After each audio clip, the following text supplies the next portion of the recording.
Sebentar kami perjamuan kudus Tuhan. Sucikan dan kuduskan kami sebelum kami makan dan minum tubuh dan darah-Mu. Ajar kami untuk tetap setia. Ajar kami Tuhan untuk benar menghargai dan menghormati tubuh dan darah-Mu. Segala pujian, pengagungan, penyembahan kami persembahkan hanya bagi-Mu Bapa. Urapi setiap sidang jemaat-Mu. Urapi hamba-Mu yang menyampaikan kebenaran firman. Kami percaya firman-Mu akan menguatkan hidup kami. Terima kasih Bapa. Urapi hamba-Mu Tuhan. Dan kami siap mendengarkan isi hati-Mu. Di dalam nama Tuhan Yesus. Yang siap dengarkan firman, sama-sama katakan haleluya. Amin. Puji Tuhan. Shalom, selamat pagi. Selamat datang yang baru pertama kali datang. Puji Tuhan. Bapak Ibu yang terkasih dalam kasih Tuhan, terima kasih buat pujian penyembahan kita pagi hari ini. Karena kita hari ini kita berbicara tentang perjamuan kudus, maka saya akan berbicara tentang Yehuda. Saudara, tidaklah kamu senang bahwa Tuhan memberimu kasih karunia yang sama seperti yang Dia berikan kepada Yehuda. Ada kasih karunia yang kita belajar di sini. Bagaimana kasih karunia Tuhan dalam skala yang besar. Dan kita belajar tentang bagaimana kasih karunia. Saya percaya bahwa kita akan mendapatkan berkat yang besar dari kemurahan hati Bapa. Kita yang seharusnya binasa, tetapi oleh pengorbanan Yesus di atas kayu salib, maka kita ditebus dan diselamatkannya. Sebabnya mari kita akan belajar dalam kebenaran firman ini dari 12 anak Yakub, dan kita berbicara tentang bagaimana Yehuda itu. Nah, saudara lihat, mari kita lihat dalam Kejadian pasal 29 ayat 35. Kejadian 29 ayat 35. Mengandung pula lah ia, lalu melahirkan seorang anak laki-laki, maka ia berkata, sekali ini aku akan bersyukur kepada Tuhan. Itulah sebabnya ia menamai anak itu Yehuda. Sesudah itu ia tidak melahirkan lagi. Jadi tidak melahirkan lagi dari Lea ini, ya anak terakhir. Saudara lihat kata di dalam bahasa Indonesia sehari dikatakan, lagi sekali Lea mengandung dan melahirkan seorang putra, ia menamainya Yehuda, artinya puji-pujian. Karena katanya, sekarang aku akan memuji-muji Tuhan, setelah itu ia tidak melahirkan anak lagi. Wow. Artinya puji-pujian. Sekarang aku memuji Tuhan. Ya kenapa nama Yehuda? Ya bersyukur. Wow. Mengucap syukur di tengah kehilangan. Ya. Itu tidak mudah. Kehilangan harta besok bisa dicari. Kehilangan orang yang terkasih. Itu sungguh sangat berat. Ya. Mengucap syukur. Ya saya baru memperhatikan ayat ini. Ya, ayat ini sering kita bagikan dan saya tahu persis bagaimana Yehuda, tetapi sesuai dengan namanya, rupa-rupanya. Ya harus saya sesuai sebagai gembala Yehuda. Tengah-tengah persoalan yang terjadi, tengah-tengah kehilangan semua harta benda, pekerjaan, anak dan sebagainya. Namamu Yehuda, ayo mengucap syukur. Ya, dan saya percaya bahwa ketika gembalanya mengucap syukur, saudara juga harus mengucap syukur. Apapun yang terjadi dalam kehidupan saudara, belajar tetap mengucap syukur. Nah, saudara lihat, kemana saya mau bawa tentang ayat ini? Kenapa hubungannya dengan perjamuan kudus? Janji Tuhan kepada Yehuda. Dan sekarang kita berbicara tentang bagaimana Yehuda, lahir nama Yehuda, arti Yehuda yaitu ucapan syukur atau puji-pujian, pengagungan. Dan sekarang saya ingin berbicara janji Tuhan kepada Yehuda, bagaimana bapaknya yaitu Yakub memberkati Yehuda. Kita Kejadian 49 ayat 8 sampai 12. Kejadian 49 ayat 8 sampai 12. Yehuda, engkau akan dipuji oleh saudara-saudaramu, tanganmu akan menekan tengkuk musuhmu, kepadamu akan sujud anak-anak ayahmu. Semua anak-anak daripada saudaranya atau anak-anak daripada Yakub sujud menyembah Yehuda. Terus Yehuda adalah seperti anak singa. Yehuda seperti anak singa yang kuat.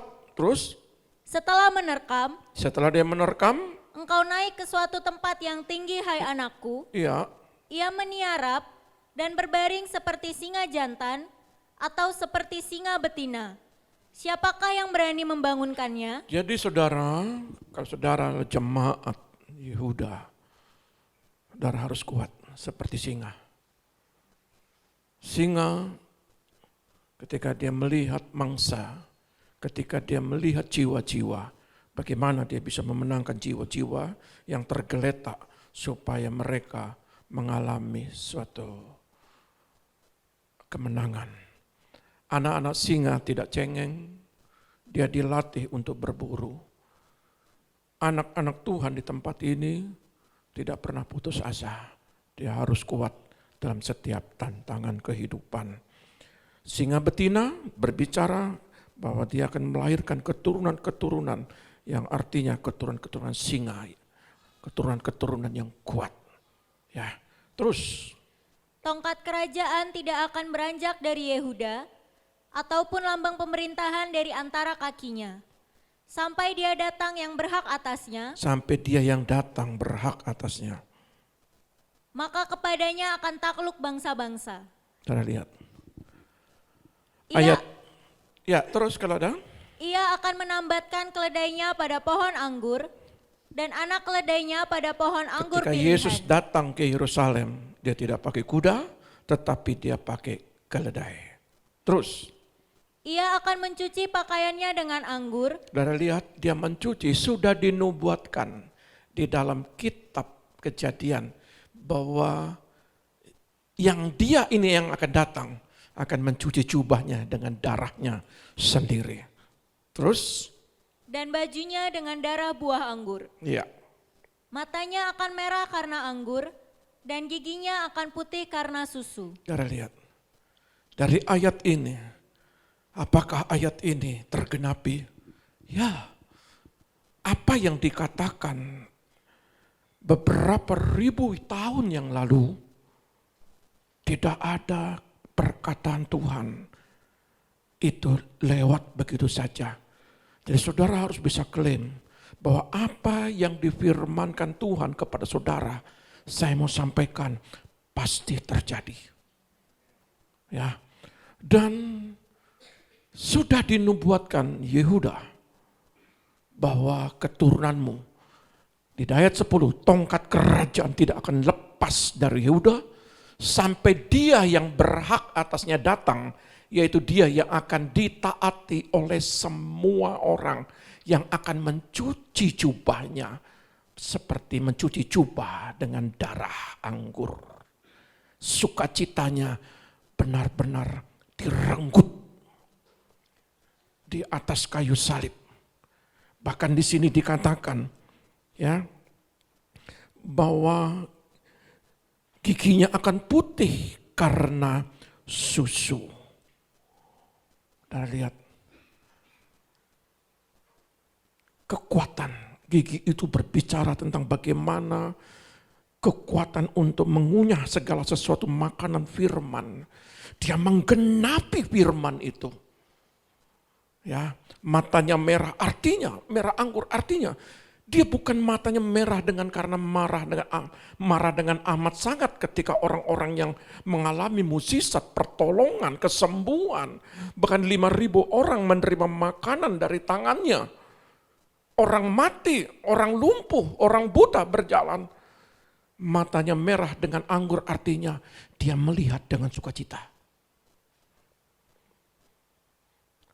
Belajar dari sini bahwa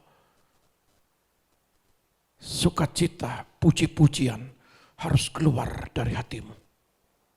Ucapan syukur bukan karena di dalam posisi enak, tetapi ucapan syukur di dalam posisi yang paling tersulit sekalipun. Dan saya baru memahami setelah saya khotbah ini. Mengucap syukur di tengah kehilangan. Bagaimana mengunyah, bagaimana gigi yang seperti putih seperti susu. Artinya, kamu baca firman, kamu genapi firman. Ketika kamu kehilangan orang yang terkasih, bagaimana firman yang kamu baca itu?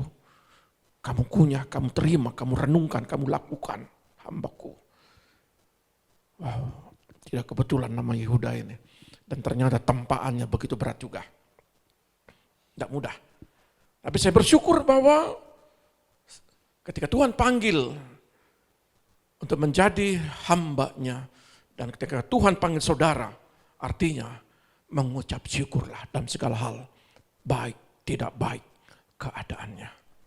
Agungkan Yehuda, pujilah dia.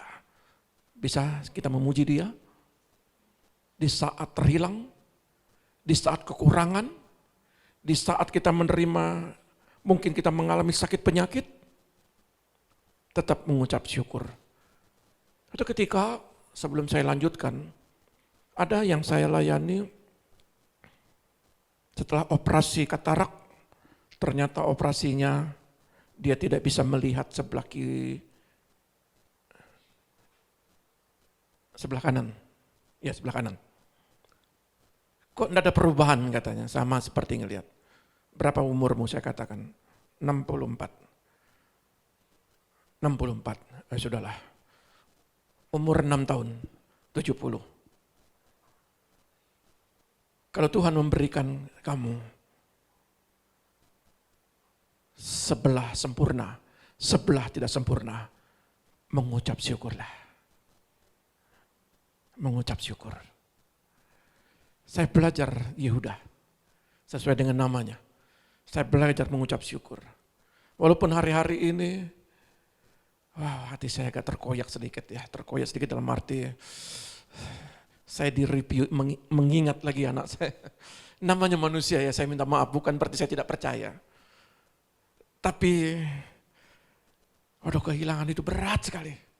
Sangat berat. Saya berusaha kuat. Saya berusaha. Tapi saya ini adalah manusia. Kemarin saya olahraga, kita sebenarnya pulang. Langsung saya belokkan ke kiri. Rasa agak tenang kalau di sana. Saya tidak pernah menyalahkan Tuhan. Walaupun saya meriu Tuhan, aduh Tuhan, baru 31 masih bisa Tuhan, lagi 20-30 tahun lagi Tuhan. Tapi saya selalu bilang sama ibunya, Ma, jangan kamu ngomong gitu, Ma. Tak boleh. Dia sudah dapat tempat yang terbaik. Kenapa saya selalu dalam khotbah selalu saya ulang-ulang, sesungguhnya hati saya ini perih sekali. Saya mau ngomong ini, saya ingin belajar untuk menguatkan. Saya ingin memberkatakan bahwa saya kuat. Sungguhnya saya hancur lebur. Kehilangan itu tidak enak. Apalagi saya mesti berpikir dengan masalah, aduh Tuhan. Tidak mudah menjadi seorang gembala. Tidak mudah. Tidak mudah menjadi seorang orang tua. Tidak mudah. Sebab itu saya mendorong bagi sidang jemaat. Selagi masih ada napas, bangunlah keharmonisan. Bangunlah kebersamaan.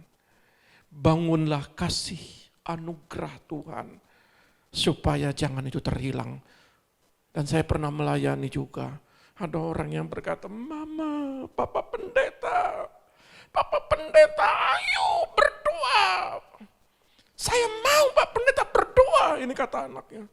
Tolong bangkitkan mama saya. Mamanya mati karena kecelakaan. Bangkitkan Pak Pendeta, ayo Pak Pendeta. Dia pukul pendetanya. Ayo. Saya dengar mamanya menyedihkan. Beda-beda tipis dengan pembantu. Ada banyak anak-anak ketika mamanya terhilang, papanya hilang, baru menangis, menyesal di situ. Saya bersyukur, saya teringat foto, ketika saya dipoto dengan siapa, saya lupa anak-anak ini yang foto, waktu saya gendong Vian naik lantai 1, nanti ketiga, saya gendong dia. Aduh Tuhan, terima kasih Tuhan, saya masih bisa menggendong dia walaupun dia sudah tidak ada lagi. Itu kenangan yang termanis sebagai orang tua. saya harus membahagiakan anak-anak saya. Dan sebagai anak-anak, bahagiakanlah orang tuamu. Amin. Haleluya. Ada amin. Nah, kita belajar tentang Yehuda. Yehuda itu mengucap syukur. Nah, saudara lihat, saya ingin memberikan sebuah pengajaran. Ya. Kenapa Allah pilih Yehuda? Ada 12, ada 11 anak yang lain. Kenapa Allah tidak pilih Yusuf? Yusuf yang saleh, yang taat. 13 tahun dari umur 17 sampai 30. Yusuf kalau bahasa dalam pendidikan, dalam bahasa anak-anak sekolah, Yusuf tidak pernah punya nilai 5. Dia kata ibunya tidak remedi, tidak mengulang. Karena sebuah kesalahan, Yusuf tidak pernah membuat kesalahan. Dia dijual, dia dibenci, yang kita belajar kemarin. Dia dibenci, dia dijual, dia dimasukin sumur, dijadikan budak, bahkan diangkat sedikit, dipenjara, dilupakan. Dan dia menjadi Perdana Menteri yang membawa orang tuanya dengan kereta bukan kereta biasa, tapi kereta Firaun. Dia melupakan kebencian daripada saudara-saudaranya. Bahkan dia memberi makan bukan sekedar sekeluarga, tetapi bangsanya, bahkan memelihara, memberikan makan bagi Mesir dan seluruh dunia pada saat itu. Kenapa bukan Yusuf? Kenapa Yehuda? Kenapa Yehuda?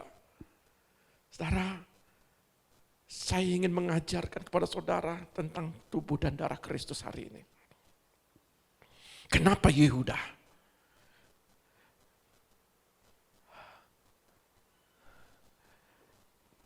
Pertama, karena kasih karunia Allah tidak pernah melihat dosa. Saudara tahu, cerita tentang Yehuda ini ada dalam Kejadian 38, karena satu pasal saya tidak sebut ayatnya, saya tidak membacakan ayatnya. Saya hanya bercerita bagaimana Kejadian 38 ini, apa yang dilakukan dosa daripada Yehuda. Yehuda ini punya istri namanya Sua. Ya, ketika dia istilahnya mengambil Sua ini, punya anak namanya yang pertama, kedua Onan. Dosa adalah jahat di mata Tuhan, maka mati. Dosa Onan adalah, mohon maaf kata ini karena juga ada anak-anak kecil, saya harus bijaksana menyampaikan. Ya, dosa Onan itu saudara bisa baca saja di ayat 38. Maka itu Onan mati. Lalu ada anak yang lain namanya kalau tidak salah Sua ya. Sela. Ada nama anaknya Sela. Lalu Yehuda bilang begini, ketika anaknya itu punya istri namanya Tamar, dua saudara ini meninggal, maka dijanjikan oleh Yehuda, nanti kalau Sela sudah besar, kamu boleh menikah dengan Sela. Dan ternyata ketika sudah besar, tidak dinikahkan karena takut. Kalau dua saja sudah mati, apalagi anak yang satu kalau dikasih lagi tambah mati lagi. Ketakutan Yehuda begitu. Nah, rupa-rupanya ada dosa. Ini mohon maaf kata bukan negatif di dalam arti kata pornografi, bukan, karena memang ayatnya yang berbicara demikian. Maka suatu ketika Tamar ini melepaskan jubah ke jandanya, karena kalau janda mohon maaf kata mereka harus memakai jubah. Ya, untuk menyatakan bahwa kalau orang Yahudi, kalau kita di situ dilihat memakai jubah janda, oh itu janda, jadi tidak boleh diganggu. Ya, nah kita lihat ketika Tamar bukan takut, dia tidak mau karena dia tahu bahwa janji Tuhan itu besar atas Yehuda. Janji Tuhan itu besar, tongkat kerajaan tidak akan beranjak. Memang ayatnya tidak berbicara, tetapi sebagai manusia, Tamar pasti ada cerita. Nenek moyang sama seperti kita, bercerita tentang bagaimana warisan orang tua lah. Ya kan? Namanya anak-anak mungkin tidak bercerita, ini papamu punya ini mamamu punya begini. Pasti bercerita, pasti anak, mantu-mantu semua pasti tahu. Nah, setelah lihat, janji ini akan terjadi. Lalu Tamar ini istilahnya singkat kata, terjadilah hubungan gelap.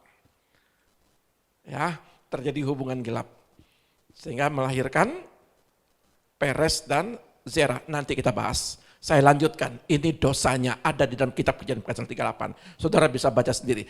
Dosa yang kedua adalah ketika saudara-saudara Yusuf melemparkannya ke dalam sumur dan membiarkannya mati, Yehuda menyarankan agar mereka menariknya keluar dari sumur dan menjualnya menjadi budak daripada membiarkannya mati. Ada dalam Kejadian ke-37, 26 sampai 27. Artinya Yehuda mengambil keuntungan di tengah kesulitan dosa. Orang menderita masih diberi ambil keuntungan. Itu dosa. Nah, berbicara apa tentang kasih karunia? Saudara, saya mau melihatkan bagaimana saudara tentang Yehuda yang berdosa di hadapan Tuhan. Maka dari itu, ya, meskipun menjual Yusuf sebagai budak itu kejam, menghargakan adiknya itu yang diberi jubah oleh bapaknya, jubah terindah seperti jubah pangeran, dijadikan jubah seorang budak dihargakan 30 keping. Waduh, ini jahat sekali. Ya, saudara, saya ingin membuat sebuah gambaran bagi kita bahwa dosa apa yang kita lakukan di hadapan Tuhan. Apakah seperti dosa yang dilakukan oleh Yehuda ini? Di mana letak kasih karunia-Nya? Nah, Allah memakai tindakan Yehuda untuk menyelamatkan Yusuf dari kematian dan membawa ke posisi terkemuka di Mesir. Yusuf dapat menyelamatkan nyawa saudara-saudaranya dan banyak orang lainnya dari kelaparan. Artinya di tengah-tengah pikiran yang picik, Tuhan juga memutar pikiran itu untuk menyelamatkan Yusuf. Ya, lanjut. Ya. Sebagaimana Tuhan memberkati Yehuda terlepas dari dosa-dosanya dan kasih karunia Allah begitu besar terhadapnya. Ingat, begitu besar dosa Yehuda ya, terhadap saudara-saudaranya, terhadap mantunya. Ya. Tetapi apa yang dilakukan bagi kita? Tidakkah kita senang bahwa Tuhan memberi kita kasih karunia yang sama seperti yang Dia berikan kepada Yehuda? Kalau Yehuda saja berdosa, dia dapat kasih karunia. Dipakai mulutnya untuk menyelamatkan Yusuf.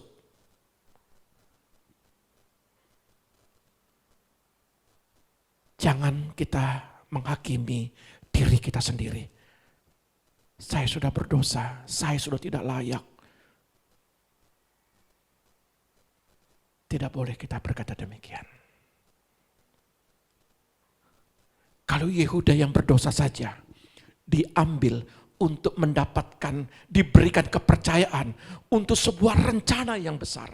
Artinya tidak ada satu manusia pun yang boleh menghakimi saudara dan saya. Tidak boleh. Tidak boleh kita berkata anak kita sudah tidak bisa lagi. Dia sudah jahat terhadap kami sebagai orang tua. Dia sudah meninggalkan Tuhan. Dia sudah tidak layak. Yehuda bisa terjadi. Maka yang kita pikir kepada keluarga kita, saudara kita, orang tua kita, anak kita. Maka hal yang sama suatu kelak nanti ketika dia diambil, dipulihkan Tuhan. Justru dia akan menjadi orang yang diperhitungkan Tuhan. Kita tidak boleh mengklaim. Kalau kita mengklaim, beda-beda tipis kita menghakimi. Tidak boleh. Tidak ada yang gagal. Rancangan Tuhan terhadap kita, terhadap saudara-saudara kita.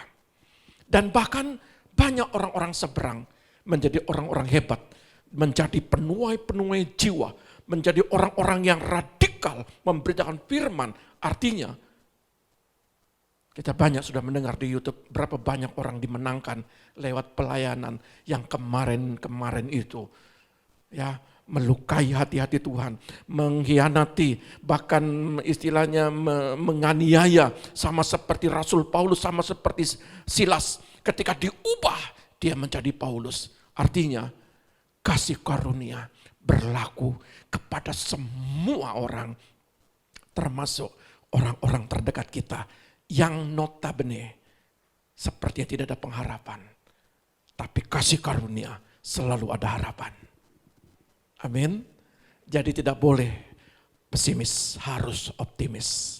Anakmu berhasil, anakmu dipulihkan, keluargamu dipulihkan, bahkan keluargamu, anakmu adalah keluarga yang menyenangkan hati Tuhan. Yang praise the Lord, yang Yehuda, yang memuji, yang mengucap syukur selalu kepada Tuhan. Setuju ya? Jadi jemaat di tempat ini tidak boleh lagi kita saling mengklaim, saudara tidak bisa. Saudara berdosa, tidak ada lagi. Ya, begitu saudara makan dan minum tubuh darah Kristus, dosamu sudah diampuni. Puji Tuhan. Nah, menjadi perhatian dan menyadarkan kita betapa berdosanya kita dan betapa murah hati Tuhan kepada kita.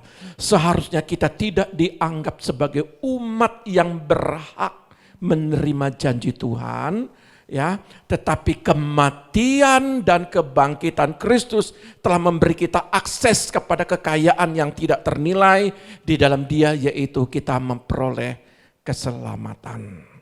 Sebab itu saya ingin berbicara, berjuang dan menjaga kepercayaan Tuhan. Ketika kasih karunia sudah diberikan, maka bagaimana kita berjuang dan menjaga kepercayaan Tuhan? Ya. Ada dalam Kejadian 38 ayat 27 dan 30, saya ingin berbicara tentang keturunan Yehuda. Berbicara apa tentang keturunan Yehuda? Mari kita baca dulu. Ya, tolong kita pelan-pelan pembacanya. Kejadian 38 ayat 27 sampai 30. Ya.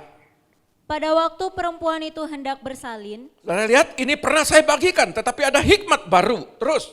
nyatalah ada anak kembar dalam kandungannya. Ada anak kembar dalam kandungannya. Dan ketika ia bersalin, Ketika dia bersalin, seorang dari anak itu mengeluarkan tangannya. mohon maaf kata, ini tidak porno. Tapi saya mau sampaikan ada sebuah kebenaran yang tersingkapkan di sini. Anak ini sebenarnya anak sulung. Makanya kenapa saya katakan berjuang menjaga kepercayaan Tuhan. Apa yang kita jaga, apa yang kita perjuangkan, ternyata di ayat ini dikatakan anak ini, ada seorang anak mengeluarkan tangannya, terus Lalu dipegang oleh bidan. dipegang oleh bidan, Diikatnya dengan benang kirmizi. benang kermisi, Serta berkata, inilah yang lebih dahulu keluar. ini yang paling dahulu keluar, ini anak sulung. Terus, Ketika anak itu menarik tangannya kembali, nah ini persoalannya.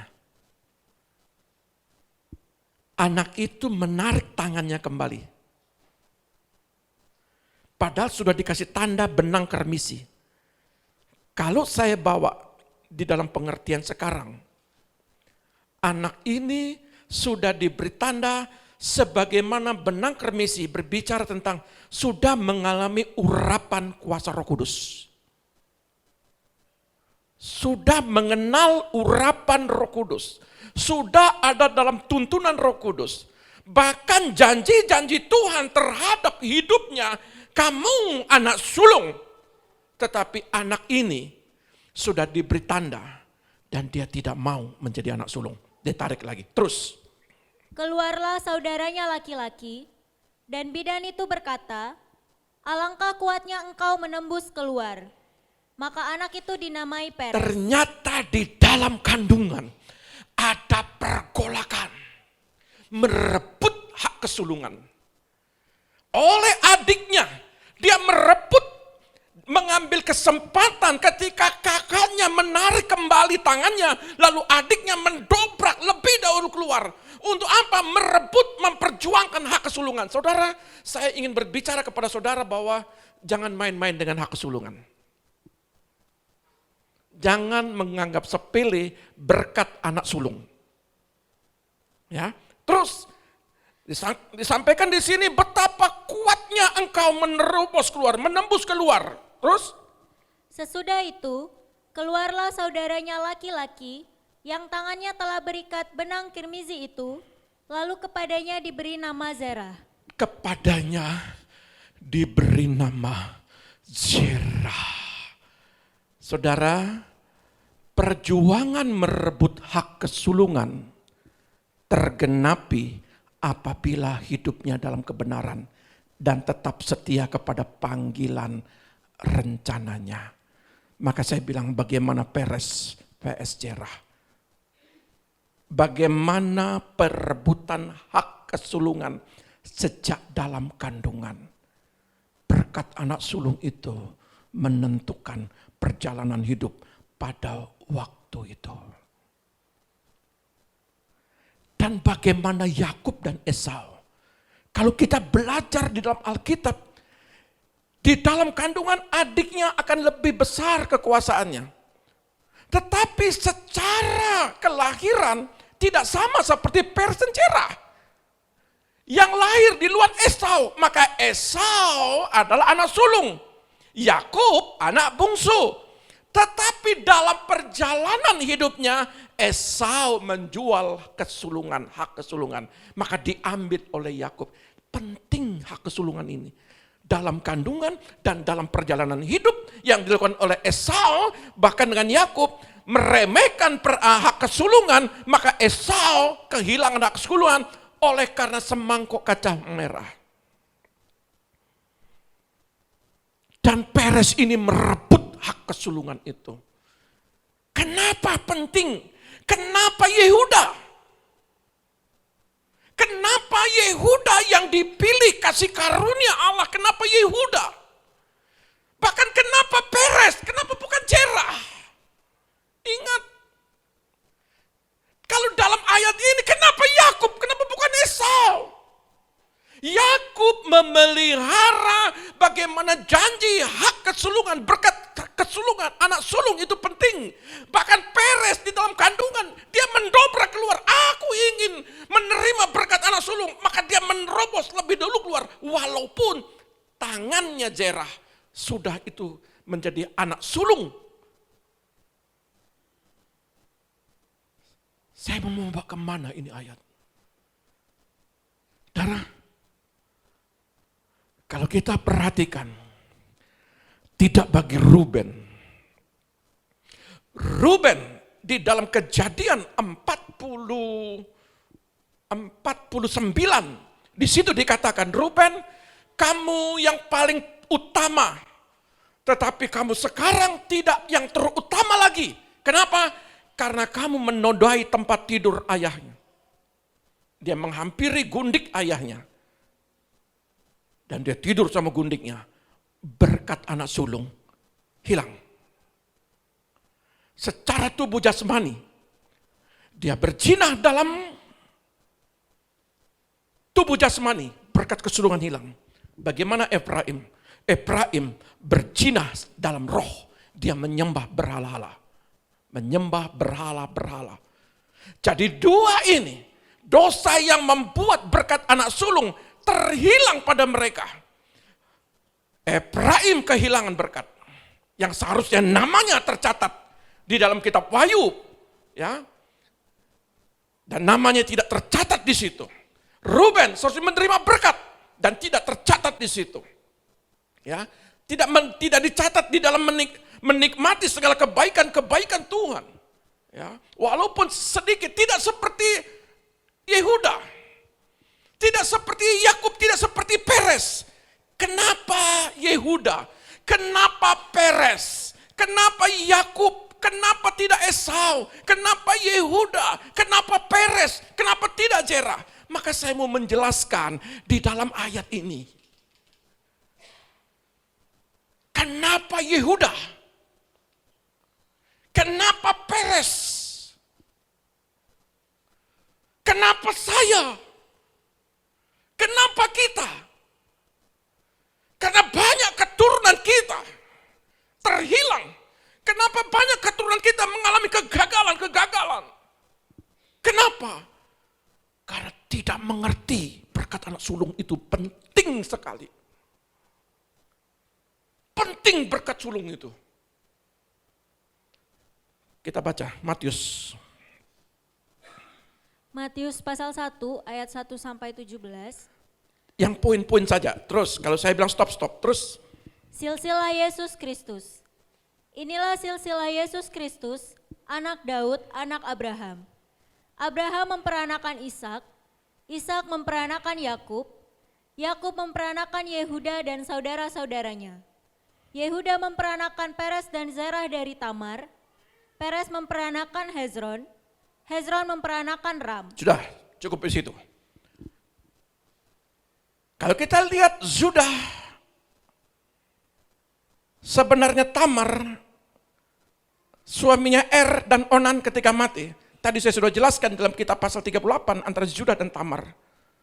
Ada hubungan gelap di situ. Dan ternyata dari dua anak Zerah dan Peres, Zerah terputus. Menyepelekan berkat anak sulung terputus, tidak terceritakan walaupun ada. Tetapi Zerah, ya, kenapa 12 anak Yakub? Kenapa mesti dari 12 anak Yakub? Kenapa Yehuda?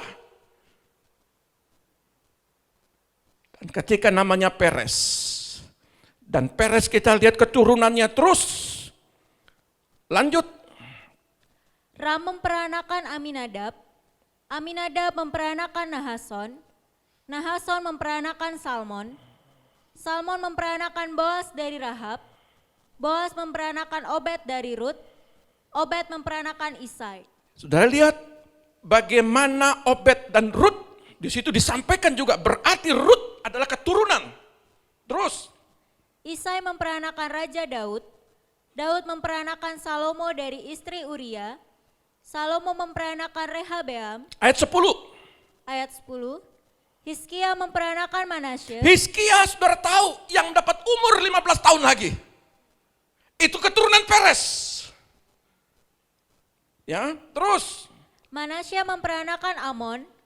Amon memperanakan Yosia. Yosia yang masih muda jadi raja. Ya, terus ayat 13. Ayat 13. Zerubabel memperanakan Abihud. Abihud memperanakan Elyakim. Elyakim memperanakan Azor. Nah, terus ayat 15. Ayat 15. Eliud memperanakan Eleazar. Eleazar memperanakan Matan. Matan memperanakan Yakub. Yakub memperanakan Yusuf suami Maria yang melahirkan Yesus yang disebut Kristus. 17. Jadi seluruhnya ada 14 keturunan dari Abraham sampai Daud, 14 keturunan dari Daud sampai pembuangan Di ke Babel pun masa sulit, masa perbudakan, janji Tuhan tidak pernah gagal. Ingat ya. Dari Abraham, dari lihat Peres, Salmon, Boas. Boas ini ada dalam kitab Rut. Dari Boas kawin sama Rut, Rut orang Moab. Sekalipun orang Moab, dari lihat, sekalipun orang Moab, orang seberang, janji Tuhan tidak pernah gagal. Ya, jadi saya mau bicara kepada saudara di sini. Tidak boleh kita mengklaim Moab itu jahat di mata Tuhan, betul jahat. Tetapi janji Tuhan dipakai lewat anaknya Rut untuk melahirkan keturunan Mesias. Saya mau sampaikan kepada kita semua, anak-anak generasi kita ke depan, tidak pernah ada yang gagal rencana Tuhan. Sekalipun dia orang seberang. Tapi ketika dia dipanggil mengenal Yesus, maka janji Tuhan itu berlaku bagi dia. Ya. Lalu King David menikah, Daud menikah dengan Bathsheba, lahir Salomo. Tetap juga Salmon ya, menikah dengan Rahab. Ingat di dalam kitab Yosua, Rahab ini adalah mohon maaf kata perempuan pelacur. Dari garis keturunan ini lahir Salomo. Dosa Rahab, dosa Rut tidak pernah menggagalkan kasih karunia Allah. Aduh, saya senang sekali ayat ini. Jangan kita klaim anak kita berdosa, saudara kita berdosa, orang lain di sekitar kita berdosa. No, jangan. Karena kalau kita lihat ini dosa yang tabu, menikah dengan orang Kanaan itu tidak boleh. Abraham mengatakan kepada Eliezer, kalau kamu kasih jodoh Ishak anakku, tidak boleh orang Kanaan. Itu orang berdosa, tidak mengenal Tuhan. Tetapi dari keturunan Mesias, Rut bisa lahir dan diambil Boas untuk melahirkan keturunan Daud. Para orang tua, percayalah anakmu, anak yang spesial menerima berkat anak sulung. Tidak ada yang pernah gagal. Amin ya. Harus pesimis percaya firman ini. Terus kita lihat, maka ayat 17 itu dikatakan setelah sampai pembuangan di Babel dan 14 keturunan dari pembuangan ke Babel sampai Kristus. Kenapa Yehuda? Kenapa Yehuda dipakai garis keturunan Mesias? Karena nubuatan oleh bapaknya bahwa kamu Yehuda, tongkat kerajaan tidak akan beranjak daripadamu, tetapi perjalanan hidupnya ada liku-liku dosa, tapi Tuhan kembalikan lagi. Makanya tidak heran saudara, ketika saudara salah jalan, ada cara Tuhan untuk mengembalikan saudara. Kalau tidak kehilangan, kalau tidak lewat ekonomi, lewat kesehatan, kalau tidak lewat masalah, itu cara Tuhan untuk memanggil saudara untuk menikmati kasih karunia. Ya, oleh sebab itu berjalanlah dalam kasih karunia itu, jangan ke kiri dan ke kanan. Tandanya saudara sedang mengizinkan cara Tuhan untuk menarik saudara kembali ke dalam relnya. Ya, itu cara Tuhan. Nah, saudara lihat, inilah kenapa Yehuda, ya, sekalipun Yehuda membuat kesalahan, tapi kasih karunia Allah tidak melihat dosa. Makanya di sebelah Yesus, kita iri sama sebelah Yesus itu. Rabi, kalau engkau ke Firdaus, ingat-ingat akan aku. Hari ini juga engkau bersama-sama dengan aku. Belum dibaptis, belum menangkan jiwa, masih hidup dalam dosa, itulah kasih karunia. Ya. Itulah kasih karunia. Tetapi saudara yang punya kesempatan, jangan pergunakan kasih karunia itu dengan barang murahan. Toh juga saya nanti diampuni. Nanti detik-detik terakhir, ketika saya di ICU, Tuhan ampuni saya Tuhan. Oh, jangan pergunakan begitu. Kalau syukur-syukur, saudara bisa ngomong. Kalau enggak bisa ngomong, tiba-tiba ceder, hilang, lenyap. Nah itu persoalan di situ. Ya, di situ persoalannya. Jadi janganlah mempergunakan. Saudara bisa paham di sini bahwa dosa daripada Daud, daripada Yehuda tetap janji Tuhan ya dan amin. Sekalipun liku-liku kehidupan, dia berkeluarga dengan orang-orang yang berdosa, tetapi tetap janji Tuhan, kasih karunia itu ya dan amin dan terjadi. Nah saudara yang terkasih, bagaimana dengan kita? Apakah kita bisa memperoleh berkat anak sulung?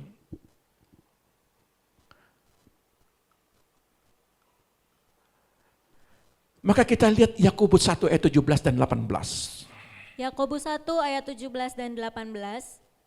Setiap pemberian yang baik dan setiap anugerah yang sempurna datangnya dari atas. Datangnya dari atas. Diturunkan dari Bapa segala terang. Diturunkan dari Bapa dengan segala terang. Padanya tidak ada perubahan atau bayangan karena pertukaran. Ya. Atas kehendaknya sendiri. Atas kehendaknya Bapa. Ia telah menjadikan kita oleh firman kebenaran, Ya, supaya kita pada tingkat yang tertentu menjadi anak sulung di antara semua ciptaannya. kita menjadi anak sulung karena Yesus. Orang-orang Yahudi, anak-anak Yakub berjuang rebut kesulungan, hak kesulungan, hak. Jadi apa hak kesulungan itu? Saya coba dalam terjemahan lain supaya saudara paham. Ya, terjemahan lain bilang begini, Allah adalah sumber segala pemberian yang baik dan yang sempurna. Segala berkat itu turun dari Allah Bapa yang menciptakan semua benda penerang langit. Tetapi dia bukan seperti bulan-bulan cahayanya, tidak tetap dan sering berubah-ubah. Ada bintang, besok nggak ada bintang. Ada matahari, besok malam, nanti malam nggak ada matahari, ada bulan. Allah tidak seperti itu. Allah tetap tidak pernah berubah. Bahwa ketika dia bernubuat kepada Yehuda, tongkat kerajaan tidak akan beranjak, tidak akan bergeser kepadamu. Sekalipun Yehuda melakukan sebuah dosa, tetapi tongkat kerajaan itu ketika dia yang berkuasa yang datang, sampai Yesus datang. Ya, menjadi raja di atas segala raja. Berarti apa yang dinubuatkan pasti terjadi. Saudara, Allah tidak pernah berubah terhadap masa depanmu, dalam hidupanmu. Tidak pernah berubah. Maka di dalam ayat ini dia katakan 18, sebagai contoh pemberian yang sempurna itu, Allah sudah memilih kita. Allah sudah pilih kita semua. Katakan, Allah sudah pilih saya. Allah sudah pilih anak saya. Allah sudah pilih cucu saya. Kenapa? Untuk menerima kelahiran baru. Artinya saudara sudah dipulihkan. Mengenal Yesus sebagai Tuhan Juru Selamat. Ditandai dengan baptisan. Lalu berita keselamatan yang benar dari dia. Supaya kita yang percaya kepada Yesus. Berita itu menjadi umat kepunyaan Allah yang istimewa. Artinya saudara percaya Yesus, saudara anak-anak istimewa. Tidak boleh berpikiran saya gagal lagi. Tidak boleh saya berkata saya gagal, saya tidak bisa, saya bodoh, saya tidak mampu, saya berdosa, saya tidak layak. Tidak boleh ketika sudah makan minum darah Kristus. Saudara layak di hadapan Tuhan. Karena dia yang sudah menebus dengan darahnya, dengan jubahnya dalam kitab Kejadian. Dengan darahnya dia cuci. Jubahnya dicuci dengan darah anggur. Artinya semua dosa-dosa saudara dihapuskan, ditebus di atas kayu salib. Itulah kasih karunia. Itulah kasih karunia. Loh kenapa dia berdosa?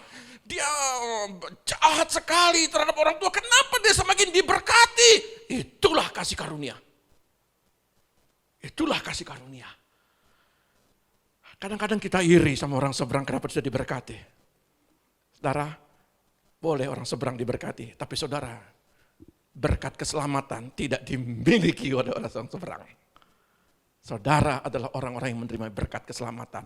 Itulah kasih karunia. Seharusnya hanya untuk 12 suku.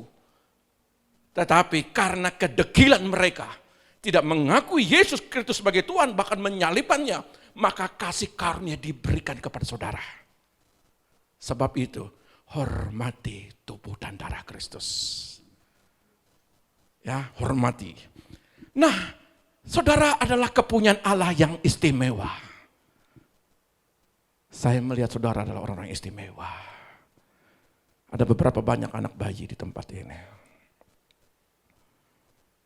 Kalau dia lahir, karena dia anak-anak istimewa. Terlepas daripada bagaimana jalan ceritanya, tetap dia anak-anak istimewa di hadapan Tuhan. Amin. Dan kita tidak boleh mengklaim kiri dan kanan, tapi kita melihat dia ada. Karena Allah punya rencana yang besar. Sekalipun dia lahir dari perempuan Rut, sekalipun dia lahir dari perempuan Rahab, dia anak istimewa di hadapan Tuhan. Kita tidak boleh mengklaim. Amin. Nah, oleh sebab itu saudaraku yang terkasih, kasih karunia Tuhan dalam skala besar. Yerusalem baru diberikan kepada kita, bukan hanya kepada umat Israel yang diberikan tanah perjanjian, tapi kita terima Yerusalem baru. Berkat anak sulung, dia mengampuni apapun dosa kita dan memberikan keselamatan. Itu berkat anak sulung. Yang kedua adalah rencana Allah tidak pernah berubah. Berkat anak sulung, rencana Allah tidak pernah berubah. Sekalipun Yehuda sempat ke kiri dan ke kanan, sempat ke belakang, sempat melakukan sebuah dosa, sempat melakukan sebuah kejahatan yang menjual Yusuf menjadi budak, tetapi dia mau berubah.